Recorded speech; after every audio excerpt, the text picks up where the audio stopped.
Today on CityCast Boise, last week students at Eagle High heckled and walked out of a speech made by Scott Yenner, a Boise State University professor known for promoting misogynistic beliefs. The person behind the viral socialistly awkward TikTok account took note of the moment and is here to talk with us about the reaction from the community and why she thinks the kids are all right.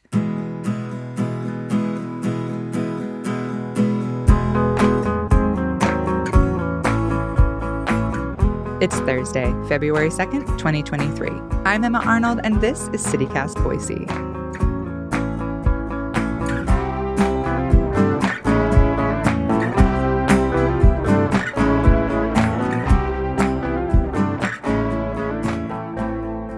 Hi, Lindsay. Thank you so much for being here. Hey, Emma. Thank you so much for having me. I'm excited to talk with you. So we're going to talk about the whole Eagle High situation, but let's start out with your first run-in with Scott Yenner. So why don't you just tell us, who is Scott Yenner and why have you called him out a few times now? Yeah, so Scott Yenner is a political science professor at Boise State University. I believe right now he's on sabbatical, but a little over a year ago, he spoke at a national conservative conference and had said that women are too medicated, meddlesome, and quarrelsome. And I saw that clip. I was outraged, and so I made a TikTok about it. Just kind of wanted to expose the problematic rhetoric that he was perpetuating. And it took off. It went viral. Other people were also outraged. And there were protests. We started to have some consequences. Boise State responded. And when somebody gets consequences, it doesn't last very long if you're a conservative white man. So he was back speaking at Eagle High School. Yeah, and he was invited, we should say, by Turning Point USA Student Club at Eagle High to speak at their meeting during lunch. He was asked to talk about the effect that feminism has had on our society. And it didn't go well. What happened? We've heard a lot of conservative rhetoric that there's too much sexualization happening in schools. And Scott Yenner's speech, he was talking about sexual taboos and promiscuity and incest and pedophilia at a high school. And it really felt like maybe a recycled speech he'd given elsewhere, but he did not make it age or audience appropriate. He just thought he could repurpose the same speech. So I just thought that was a very interesting situation, that was the topic he was talking about, or that was the direction he took that topic in front of high school students.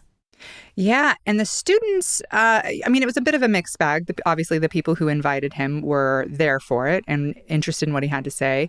But there was a lot of booing, and there was an organized student walkout as well. Yeah, I know whenever people protest or talk about him now, he treats it like a badge of honor, like he's being so put upon, he's such a victim. And he had actually mentioned that there was a near riot. That's how he characterized it. It was a group of students. They got up, they booed, and they walked out of the auditorium. But nobody could classify that as a near riot. Nobody is attacking you, Scott. You're fine. Calm down. Yeah, I have done a lot of all ages and college shows over the years. And watching that clip of him, I was really cracking up because from experience, I can tell you bombing in front of teenagers is a whole different animal than bombing in front of adults. Like teenagers are terrifying. Yes. Like those kids were fully mocking him, and laughing at him. Did you get the sense that he was really feeling that? Do you think he felt kind of humiliated? Oh, absolutely. Absolutely. He was just the way he was kind of meandering around the stage. I think he was taken aback because generally we're so trained to be polite or just walk out or don't make a scene. And high schoolers don't really have that inhibition. And so there was one point where he was talking, he said his quote was that feminism promotes the homosexual agenda. And there was just raucous cheering. It was, and he was taken aback. I don't think he was ready for that. He tried to speak while they were still cheering. And he was definitely different moments where he was trying to take control of the situation or reassert himself as the main speaker. You could see he was getting flustered. He didn't know how to cope with the high schoolers absolutely just mocking him to his face. Yeah, and it made me think, as a performer, from an outside objective perspective, removing myself from the fact that I obviously disagree with Yenner's statements pretty strongly. Watching him, I was like, this is one of the most painful things to have happen. Bombing is so hard like that when you are doing poorly in front of a crowd. I think you were right. Like, I think he expected that these kids would sit quietly through this, even if they disagreed. And I don't think he knows that Gen Z is feral. Like, these kids, Yeah. I love them. I love it. I have 3 of them. I mean, they really have a different set of standards for what they'll put up with. Yes. Oh, absolutely. Absolutely. Yeah. I have a Gen Zer that I'm raising, and they have no problem. They will absolutely brutalize you to your face, and they don't feel bad about it. And I don't think he was ready for that. And like there was even moments where he was really trying to denigrate women and talking about them having mental illness and basically mental defects. And they started laughing. And so in the most boomer way possible, Scott's like, that's not funny. I don't think that's funny. Like, okay, yes, Scott, tell the high schoolers it's not funny, Scott. Like, what are you, a principal in an 80s movie? Like, Exactly. you got to meet them, you know? That was one of my favorite moments as well.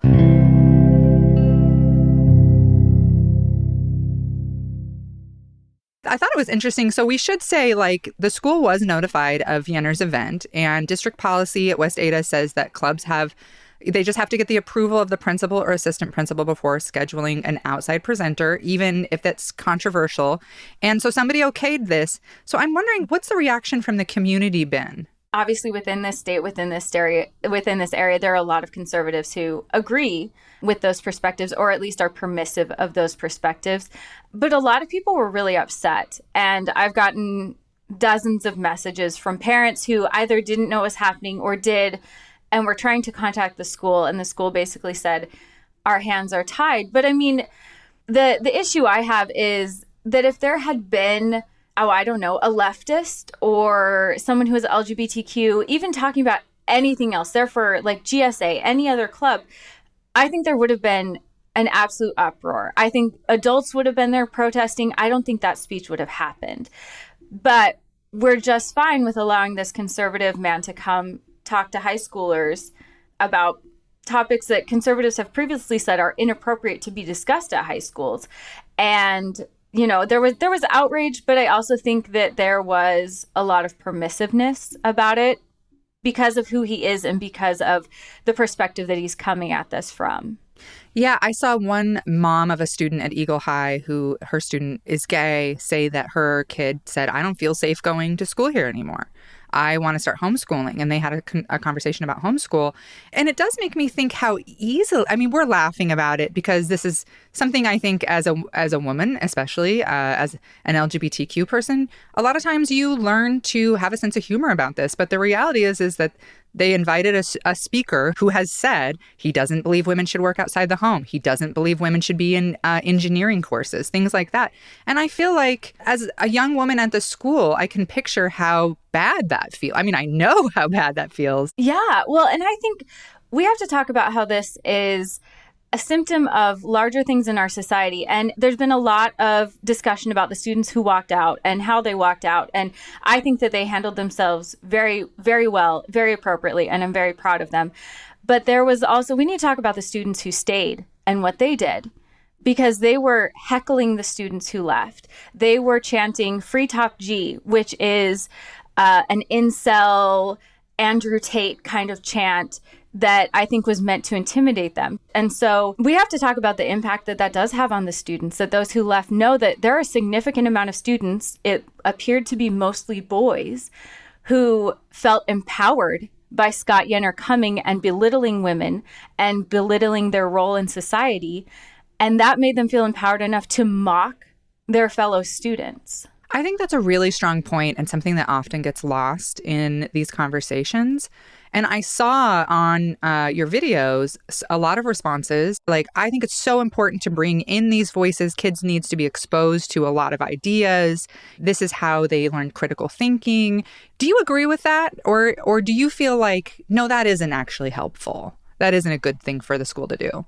I think that absolutely there needs to be a wide range of discussion about all kinds of topics, about political theories, about economic theories. I think we can talk about those. Those are ideas that we need to talk about, and that it is important to be exposed to a broad range of ideas.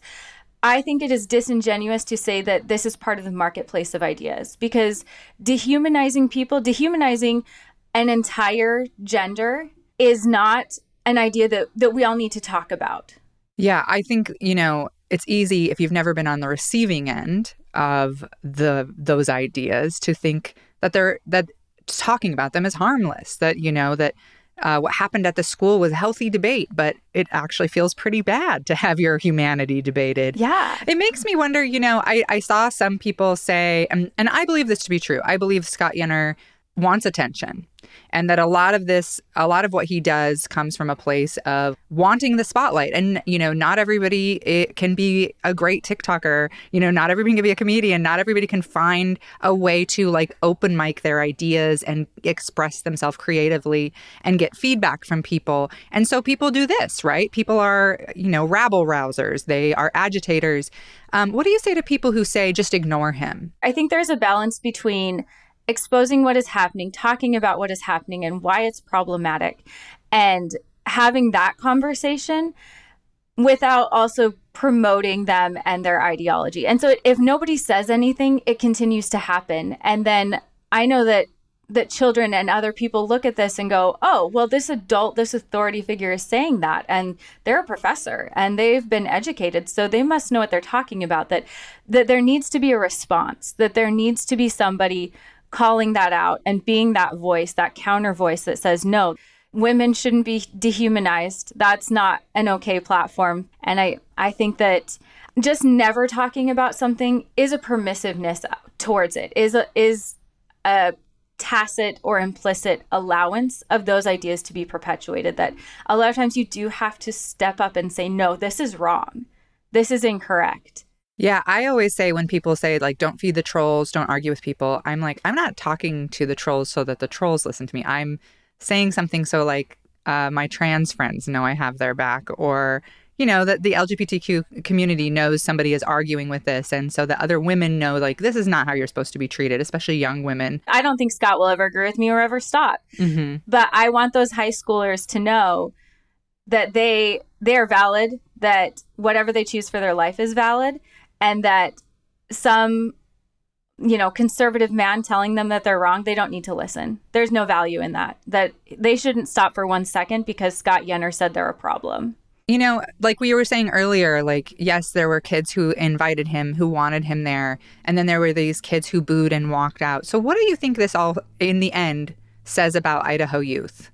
I think that there is a large divide in Gen Z, that there is the Gen Z that is not afraid to speak up. They are not afraid to shout down these voices that are problematic and dangerous and dehumanizing. And I am so amazed at how brave and strong they are at that age to be willing to do that. Unfortunately, also, I'm seeing lots of strains of Gen Z who are embracing the Andrew Tates, the incels, the Vincent James Foxes. They are embracing that ideology that the issues we're seeing are caused by women and feminism. And so that is the enemy. And that is scary, that is becoming more popular and acceptable as an ideology to have. And so I think I'm excited for a lot of Gen Z because they are willing to stand up and step out and say all of the things that need to be said. And I am also scared that on the other side, we have a lot of them who are embracing things that are very problematic. Well, Lindsay, thank you so much for making time to talk to us today. It was so good to get to finally meet you. And I look forward to checking in with you after the next Yenner snafu. Yes, I would say I'll be there. I'll be there. Thank you so much for having me on. It was so great to talk to you.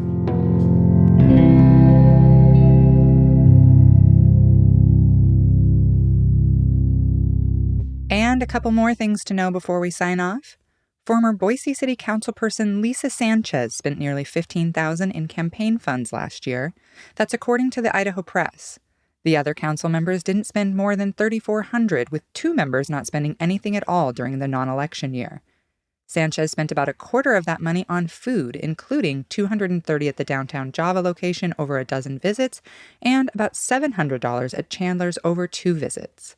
And in other news, Boise State Public Radio is reporting that Representative Bruce Skog of Nampa has proposed Idaho's first transgender-focused bill of 2023. The proposal makes all gender-affirming care for youth a felony. Skog claims that medicine is not on the side of these procedures now and that hormone treatments sterilize youth.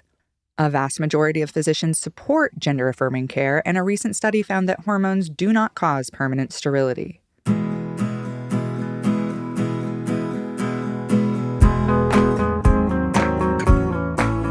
That's all for today here on CityCast Boise.